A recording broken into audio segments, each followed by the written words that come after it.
University మంచి భవిష్యత్తు కోసం తెలుగు విద్యార్థులు ఇష్టపడే యూనివర్సిటీ. కాల్ 9059052378 9059052379.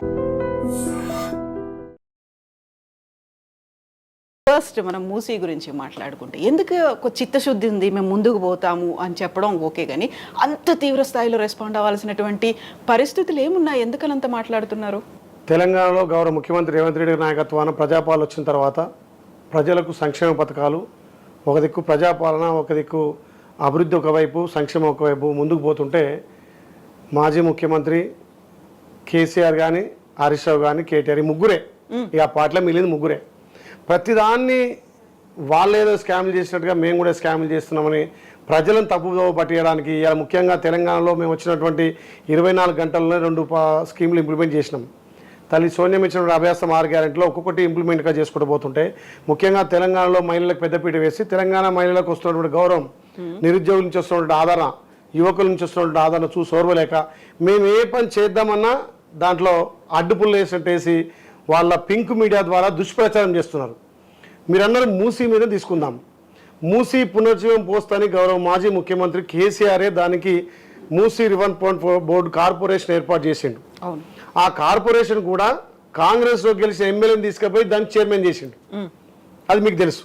ఆ రోజు మనడు మూసీ పునర్జీవం కావాలి, మూసీ ఎవరైతే ఆక్రమించుకున్నారో వాళ్ళ ఇల్లు కూల్చేయాలి, దీనికి 15,000 కోట్లు అయితే తప్పకుండా దీన్ని పునర్జీవం చేస్తా అని చెప్పి 10 ఏళ్ళుగా చెప్పినట్టు మాట అది మాటలకే పరిమితమైంది తప్ప దానికి ₹1 కూడా ఆయన ఫండ్ కేటాయించలే.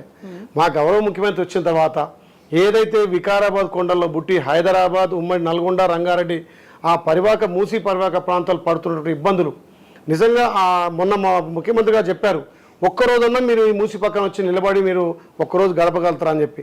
అంటే మూసీ పరివాహక ప్రాంత ప్రజల యోగక్షేమాలు, వాళ్ళు పండిస్తున్న పంటలు, వాళ్ళు పండిస్తున్న ప్యాడీ కానీ పరిశ్రమ కానీ ఏదున్నా కులవృత్తులు మొత్తం నిర్వీర్యం అయిపోయినాయి.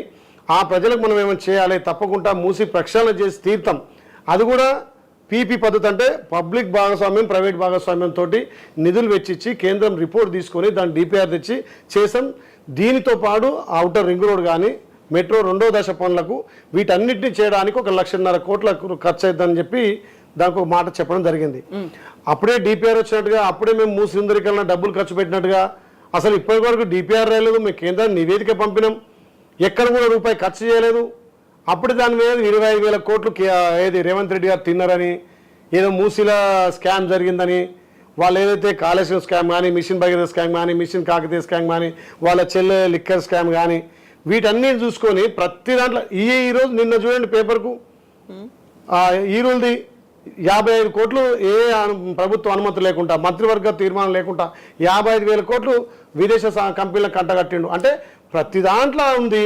మూసీ సుందరీకరణ వల్ల కాంగ్రెస్ పార్టీకి ఒక మైలేజ్ వస్తుంది, మళ్ళీ 20-25 సంవత్సరాల దాకా పార్టీని మేము ఏం చేయలేము అనే అక్కస్తోటి మూసీలో స్కామ్ అంటున్నారు. అందుకే దానికోసమే మా గౌరవ ముఖ్యమంత్రి ఒక మాట అనంటే వెనుకకు తీసుకునే మనిషి కాదు. ఖచ్చితంగా మూసీ సుందరీకరణ చేసి తీరుతున్నాడు. కేసీఆర్ అనే బర్త్డే అయితే ఫామ్ హౌస్ ఎంజాయ్ చేస్తాడు, కేటీఆర్ బర్త్డే అయితే దుబాయ్ పోతాడు, బుర్జ్ ఖలీఫా పోతాడు. మా గౌరవ ముఖ్యమంత్రి రేవంత్ రెడ్డి అట్లా కాదు. ఆయన బర్త్డే రోజు కూడా తెలంగాణలో మొదటి తిరుపతి యాదగిరిగుట్టకు వచ్చి స్వామివారి దర్శనం చేసుకొని తెలంగాణలో ప్రజాపాలన సంక్షేమాలు జరగాలి, ప్రజలకు అభివృద్ధి జరగాలి, పాడి పరిశ్రమ అభివృద్ధి చెందాలి అని చెప్పి స్వామివారికి మొక్కుకొని ఆయన బర్త్డే రోజే 60-70 వేల మందితోటి సుమారు మూసీ పరివాహక ప్రాంతం 6 కిలోమీటర్లు స్వయంగా కులవృత్తులతోటి అక్కడ నేతన్నలు కావచ్చు, పద్మశాలీలు కావచ్చు, మన గీతన్నలు గౌడ సోదరులు కావచ్చు, గొల్ల కుర్మలు కావచ్చు, ముదిరాజు సోదరులు కావచ్చు, చేపలు పట్టే వాళ్ళతోటి వాళ్ళు పడుతున్న బాధలు, అక్కడ పండిస్తున్న పంట కొనలేని పరిస్థితి, అక్కడ పాలను తాగలేని పరిస్థితి, అక్కడ వాళ్ళు నివసించాలంటే అంత దుర్భరమైన స్థితి, లేనిపోని రోగాలు, క్యాన్సర్లు, ఈ రకంగా వాళ్ళను తెలుసుకొని ఖచ్చితంగా ఇది మూసి సుందరీకరణ చేస్తా అని చెప్పి మాట ఇచ్చింది. కాబట్టి ఆయన జన్మదినం నాడు 6 కిలోమీటర్లు సుమారు 60-70 వేల మందితో పాదయాత్ర చేసి, అందుకే ఇది జన్మదినం కాదు జన్మధన్యమైనటువంటి రోజు అంతే కదా. ఇప్పుడు ఒక మాట అన్నారు, 20-25 ఏళ్ల పాటు కాంగ్రెస్ పార్టీ ఉంటుంది అంటే, మీరు ఈ మాట మాట్లాడినటువంటి మూసీ కోసం ప్రజా సంకల్ప యాత్ర అయినటువంటి నెక్స్ట్ డేనే కేసీఆర్ ఒక మాట మాట్లాడారు. వాళ్ళు ఏం పోగొట్టుకున్నారో ప్రజలకు ఇప్పుడు అర్థమైంది, నెక్స్ట్ వచ్చే గవర్నమెంట్ మనదే, 100% మనమే వస్తున్నాము అనే మాట కేసీఆర్ కరెక్ట్ చెప్పిండు. రాజరిక పాలన గడిల పాలన ఓడగొట్టి ప్రజాపాలన వచ్చింది తెలిసి కదా, ఆయనే చెప్తున్నాడు. ఏం ఓడగొట్టుకున్నాం? రౌడీజం పాలన పోయింది, గడిల పాలన పోయింది, ప్రజాపాలన వచ్చింది. కాకుంటే మీరే ఎక్కువ రౌడీజం చేస్తున్నారు. రౌడీ ఎక్కడ పంచాయతీ మేము మాటలు చావులని కోరుకుంటున్నారు మీరు. తొక్కుతా పండ ప్రతి దానికి అడ్డుపుల్లు వేస్తే ఇప్పుడు మీకు 10 ఏళ్ళు అధికారం ఇచ్చారు, మాకు ప్రజలు 5 ఏళ్ళు అధికారం ఇచ్చారు. మేము గెలిచిన 3 రోజు నుంచే, గెలిచిన 5వ రోజు నుంచే నీ ప్రభుత్వాన్ని కూల్చేస్తా, నీ ప్రభుత్వాన్ని కూల్చేస్తా అంటే ప్రజాస్వామ్యాన్ని బతకనివ్వరా? తెలంగాణ సంపదను మొత్తం దోసుకొని తల్లి సోనియమ్మ మిగులు బడ్జెట్ తెలంగాణ ఇస్తే 7 లక్షల కోట్ల అప్పులు చేసి ప్రతి దాంట్లో స్కామ్ చేసి మేము మీరు చేసినటువంటి తప్పులకు, మీరు చేసినటువంటి అప్పులకు మేము వడ్డీలు కట్టుకుంటా, ఒకరికి సంక్షేమం, ఒకరికి అభివృద్ధి అందించుకుంటూ మేము ఇచ్చేటువంటి అభయాసం 6 గ్యారెంటీలు ఇంప్లిమెంట్ చేసుకుంటూ వస్తుంటే ఈ పరిపాలన నచ్చక దీన్ని స్కామ్ అని మేము ఏది మొదలై పెట్టకపోతే మీరు దాని మీద స్కామ్లు అంటారు. ఇప్పుడు మూసీ మీద 25,000 కోట్లు రేవంత్ రెడ్డి తిన్నారన్నారు. 25 రూపాయలు ఖర్చు అయిందా? కాంగ్రెస్ పార్టీ ఢిల్లీకి పంపిణీ ఎక్కడి నుంచి వస్తున్నాయి? మేము 1 రూపాయి దానికైతే ఇంకా కేటాయించలే కదా. పీపీ పద్ధతి అంటే ప్రైవేట్ భాగస్వామ్యం, ప్రభుత్వ భాగస్వామ్యం 2 కలిసి దాన్ని మూసీని పునరుజ్జీవం పోయాలని ఒక సంకల్పంతో ముందుకు పోయినాం. కేంద్రానికి నివేదిక పంపినాం. కేంద్ర నిధులు రూపాయి రాలేదు. ఎక్కడ ఫ్రాడ్ జరిగింది? సంగం ప్రాంతంలో అది నడిబొడ్డు. సంగమం అంటే అదొక త్రివేణి సంగమం. సంగమం పేరు త్రివేణి సంగమం. 3 నదులు కలిసే ప్లేస్ అక్కడ సంగమేశ్వరుడు అంటే శివుడు ఉన్నాడు అక్కడ. ఎంత పెద్ద వరద రాని, ప్రళయం రాని ఆ శివలింగం ఎప్పటికీ బయటికి కానొస్తుంది. అంటే అది పవిత్రమైన ప్లేసు. గతంలో ఈ త్రివేణి సంగమం కలిసే వద్ద ఆ నీళ్లు తీసుకొని ఆ లింగానికి అభిషేకం చేసేది. అక్కడ అన్ని కులవృత్తులు అంటే గౌడన్నలు కావచ్చు, నేతన్నలు కావచ్చు, పద్మశాలి కావచ్చు, గొల్ల కుర్మలు కావచ్చు, ముదిరాజు సోదరులు కావచ్చు, అక్కడ అన్ని రకాల ప్రజలు కులవృత్తుల వాళ్ళు ఉన్నారు కాబట్టి అక్కడైతే అందరినీ తీసుకోవచ్చు. అక్కడ మీరు చూస్తే ఒక బాహుబలి సెట్టింగ్, లింగం చుట్టూ త్రివేణి సంగమం అంటే 3 ప్రాంతాల నుంచి వచ్చే కలయికగా ఉన్నట్టు నది కాబట్టి అదొక పుణ్యక్షేత్రం, ఒక పుణ్య నది. అక్కడ శివుని ఆజ్ఞ తీసుకొని గుట్ట మీద శ్రీ లక్ష్మణస్వామి ఆశీస్సులు తీసుకొని తెలంగాణ ప్రజల యోగక్షేమాలు కోరుకొని సంగమేశ్వరుని దర్శనం చేసుకొని, ఎందుకంటే ఈ పాపాత్మలు అడ్డుపడుతున్నారు కదా, ఈ రాక్షసులను గతంలో ఎట్లయితే సంవరించినమో ఇప్పుడు కూడా మళ్ళీ అక్కడ స్వామివారి అనుమతి తీసుకొని సంవరించాలని అక్కడ కులవృత్తులతో మేము పాదయాత్ర చేసినాం. ఇక్కడ ఎట్లా పాదయాత్ర చేస్తుంది? ఇక్కడ హైదరాబాద్ నడిబొట్టు నుంచి పోతుంది. హైదరాబాద్లో ఏదైతే మీ ప్రభుత్వం ఉన్నప్పుడు ఆక్రమించినటువంటి అప్పుడు గౌరవ ముఖ్యమంత్రి ఏమన్నాడు? దీనికి కార్పొరేషన్ ఏర్పాటు చేసి చైర్మన్ చేసి దానికి 15,000 కోట్ల అవసరం ఉన్నవన్నావు. అక్కడ ఎవరైతే మూసి మీద ఆక్రమించుకున్న కట్టడాలు కూర్చోాలని కేసీఆర్ అన్నాడు కదా. నువ్వు చేయలేని పని మా గౌరవ ముఖ్యమంత్రి రేవంత్ రెడ్డి గారు చేస్తుంటే ఇవాళ గుండాయిజమంటారా మీరు? మరి ప్రక్షాళన చేయాలంటే నువ్వు కాళేశ్వరం అన్నావు. ఇవాళ మల్లాల సాగర్ కట్టినప్పుడు ఎన్ని గ్రామాలు బలవంతంగా పోలీసులతో కట్టేసినావు? కొండపోచమ్మ కట్టినప్పుడు ఎన్ని ఊర్లు ఖాళీ చేసినావు? వాళ్ళకి కనీసం పారితోషికం ఇవ్వలే. మా ప్రభుత్వం అట్లా కాదు. మూసీ పరివాహక ప్రాంత ప్రజలకు ఎక్కడైతే ఇల్లు కోల్పోయిన వాళ్ళకు ఇల్లు కట్టిస్తాం, బడి కట్టిస్తాం, అక్కడ హాస్పిటల్ కట్టిస్తాం, వాళ్ళకి ఇల్లు ఇచ్చిన తర్వాత మేము కూడగొడతామని చెప్తున్నాం. ఎవరైతే ఆక్రమించుకున్న వాళ్ళను అక్కడ మూసి పరివాహక ప్రాంత ప్రజలను అక్కడ తీసేసి వాళ్ళకి ఎక్కడ మంచి ఉన్న ప్లేస్లో వాళ్ళ ఆరోగ్యం కూడా ముఖ్యమే కదా. తెలంగాణలో ప్రతి ఒక్కరి ఆరోగ్యం ప్రభుత్వానికి ముఖ్యమే కదా. వాళ్ళ ప్రాణాలు కూడా కాపాడాలి.